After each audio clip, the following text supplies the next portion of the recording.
saludar al especialista en el sector financiero y seguridad social en el Centro de Estudios Espinosa Iglesias, Enrique Díaz Infante.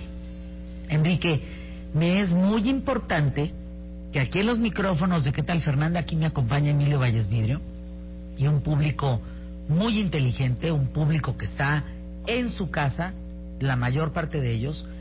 ¿Cómo le vamos a hacer? ¿Cómo hacemos un plan de emergencia económico? Nos urge.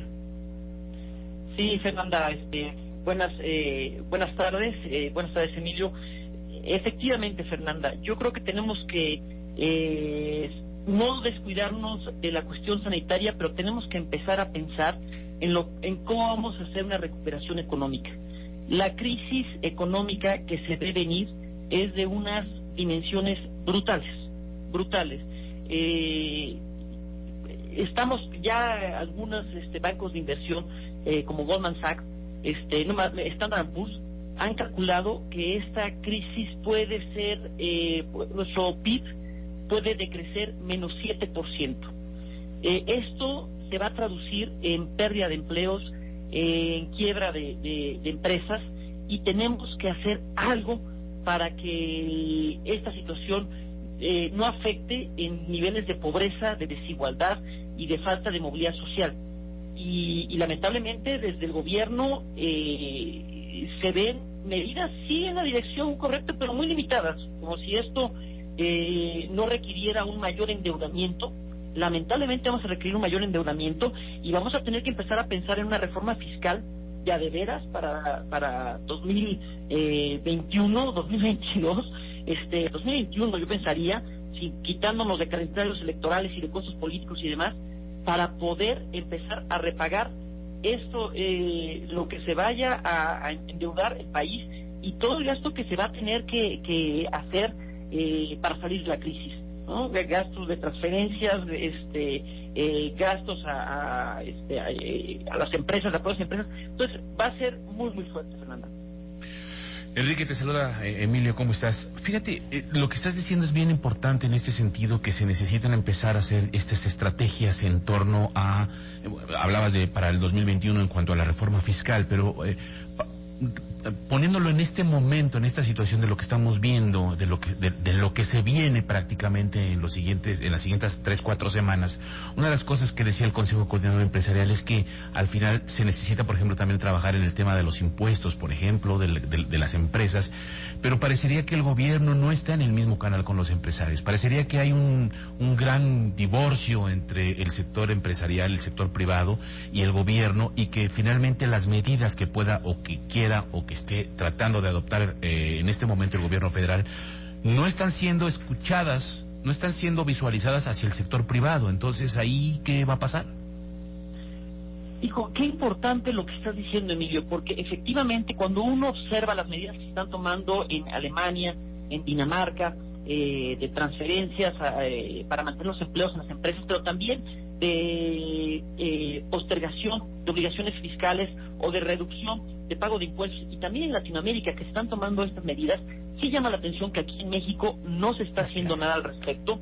Es más, López Obrador ha sido muy claro al decir, y de impuestos y de condonación, que el sector empresarial no espere nada al respecto, porque necesitamos pagar todas las medidas sanitarias para hacer frente a la crisis. Entonces, como que los ignoro completamente, sin darse cuenta que en la medida en que uno no cuide a las empresas, pues la recuperación económica va a ser brutal, la pérdida de empleos va a ser mucho mayor, y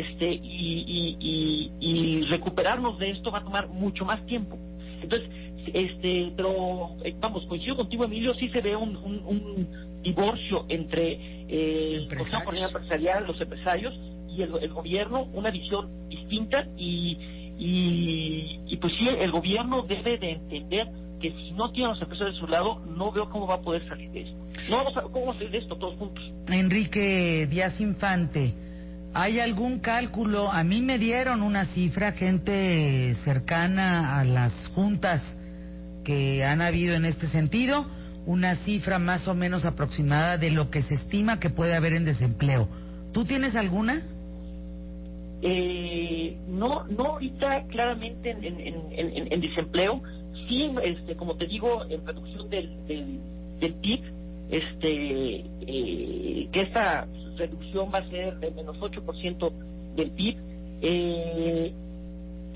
si tomamos como referencia lo que fue 94-95, donde hubo una caída, pues más bien, te diría de pobres.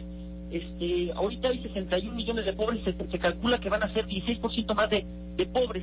Pobreza de ingreso en lo que se medía en 94-95. Entonces yo te podría decir, no de empleos, pero sí de pobres. Y calculamos que vamos a incrementar 16% el número de pobres, tomamos como referencia las cifras de la crisis de 94-95, y vamos a estar alrededor de 82 millones de gentes abajo de la línea de pobreza, de ingreso. Pero a ver, perdón que ahí haga el siguiente planteamiento. A ver, Enrique, una cosa es la cantidad de pobres por el ingreso que tienen, por el trabajo que tienen, pero sí, eso no significa desempleo. Es decir, creo que habría que no confundir la estadística de desempleo con la de pobres. ¿Ya me expliqué? No, totalmente, Fernanda. Sí, no va una con la otra, ¿eh? No. A ver, México no necesariamente, no es que no vaya una con la otra. No necesariamente va un tema de desempleo con un tema de pobreza, porque acuérdate que ahí viene el desempleo informal, vienen una serie de cosas, y la pobreza se considera por varios índices importantes, en donde si tiene piso de tierra, si tiene piso de... O sea, son cosas distintas. No, completamente, Fernanda. Entonces, hablaba yo de la pobreza de ingreso, que es lo que se medía en 94-95. A la pregunta que tú hacías de más o menos el número de desempleados, pues yo te decía, no sé cuántos desempleados, porque todo tiene que ver con el número de empresas que vayan a cerrar. A mí me han hablado internamente de 1,5 millones de desempleos en los próximos 2 meses. No me sorprendería, no me sorprendería. Y lo que sí te puedo decir es las cifras que estamos tomando como referencia la crisis de 94-95, el número de pobres, y tomando como referencia lo que tenemos ahorita de población económicamente en informalidad, que es el 57% de la población económicamente activa en informalidad, y el resto en la formalidad. Bueno, pues esto se puede disparar muchísimo la gente que se va a mover hacia la informalidad. Y si tomamos en cuenta que también somos una sociedad de ingresos precarios, bueno, estos se van a incrementar en forma brutal. Ahora, para ver también la pobreza, cómo se va a aumentar, pues tenemos que partir de que tenemos una seguridad social donde no todo mundo, no es universal, no todo el mundo tiene acceso a la salud, no todo el mundo tiene acceso a pensiones. Tenemos un sistema educativo precario. Entonces la formación de capacidades es pobre, y eso también va a impactar muchísimo cuando se venga toda la crisis de salud y toda la recuperación económica. Entonces, si en 94-95 la recuperación económica, gracias al Tratado de Libre Comercio, y yo sé que este gobierno no odia esas comparaciones, pero los gobiernos de Salinas y Zedillo tuvieron una salida muy rápida de la crisis. Aquí no se está poniendo las pilas el gobierno, y la salida puede tardar más, y el impacto en desempleados, en pobres, en aumento de gente en la informalidad, puede ser brutal, y de tiempo que nos tome salir de esto. Ese plan de emergencia económico, a ver, porque aquí hay un tema bien delicado y nos quedan 2 minutos. Sí. Está comprobado que no existen los 400,000 millones de reserva, que dice Andrés Manuel que existen. ¿Estoy en lo correcto? Perdón, ¿te refieres a las reservas de Banco de México? Sí. No, pero no, las reservas de Banco de México son, hasta donde me quedé, están en 180,000 millones. No sabía que me haya manejado esa cifra, pero son 180,000 millones de dólares. Es que tampoco están los 180,000. A ver, esto es muy importante, porque el presidente dice, bueno, no importa, porque nosotros tenemos una reserva.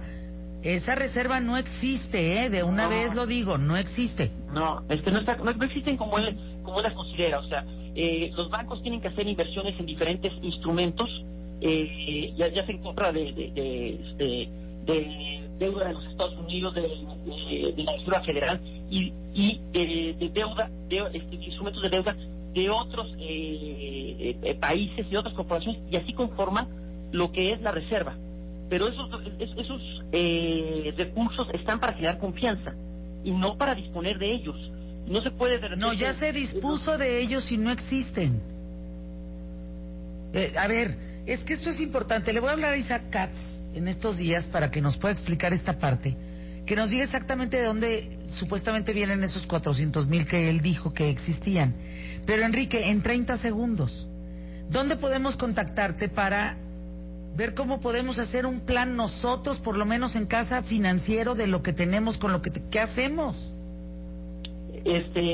Mira, me puedes contactar en el SEI, www.sei.org.mx.